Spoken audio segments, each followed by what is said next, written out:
பெரும் ஜோதி அருட்பெரும் ஜோதி தனிப்பெரும் கருணை அருட்பெரும் ஜோதி எல்லா உயிர்களும் இன்புற்று வாழ்க, வள்ளல் மலரடி வாழ்க வாழ்க.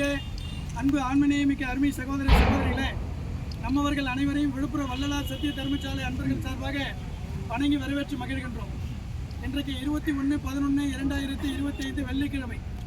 இன்றைய தினம் விழுப்புரம் வள்ளலார் சத்திய தர்மசாலையில் 300 நபர்களுக்கு ஆதரவற்ற எளியவர்கள் கேர் ஆஃப் பிளாட்ஃபார்ம், அதாவது சாலையோரங்களில் புதிய பஸ் நிலையம், பழைய பஸ் நிலையம், ரயில்வே ஜங்ஷனு, ஆலயங்கள் பகுதியிலே ஆதரவற்ற ஏழை எளியவர்கள் கடும் குளிரினாலே அவதிப்படுகிறார்கள். போர்வை இல்லாமல், கீழே விரிப்பு இல்லை, மேலே போத்திக்கிற போர்வை இல்லை.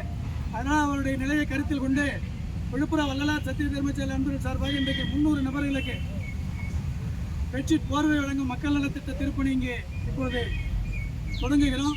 இந்த நிகழ்ச்சிக்கு அன்னதான அருட்குடை வள்ளல் நலத்திட்ட நாயகர் ஐயா அப்பரைசர் பி சிவகுமார் ஐயா அவருடைய தலைமையிலே இந்த நலத்திட்ட உதவி தொடங்க இருக்கிறோம்.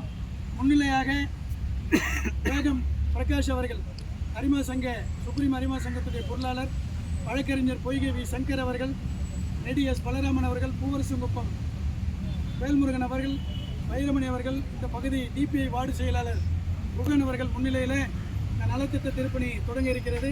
எல்லோரும் அருட்பெருஞ்சோதி மகாமந்திரம் சொல்லி இந்த போர்வையெல்லாம் ஏழை எளியவர்களுக்கு வழங்கிய அருளாளர்களை புண்ணியமூர்த்திகளை வாயார வாழ்த்திவிட்டு இந்த நலத்திட்டத்தை சிவகுமார் ஐயாவுடைய திருக்கரங்களினாலே தலைமையேற்று தொடங்கி வைப்பார்கள்.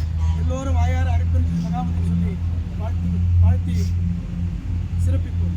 அருட்பெரும் ஜோதி அருட்பெரும் ஜோதி அருட்பெரும் ஜோதி தனிப்பெரும் கருணை அருட்பெரும் ஜோதி எல்லா உயிர்களும் இன்புற்று வாழ்க,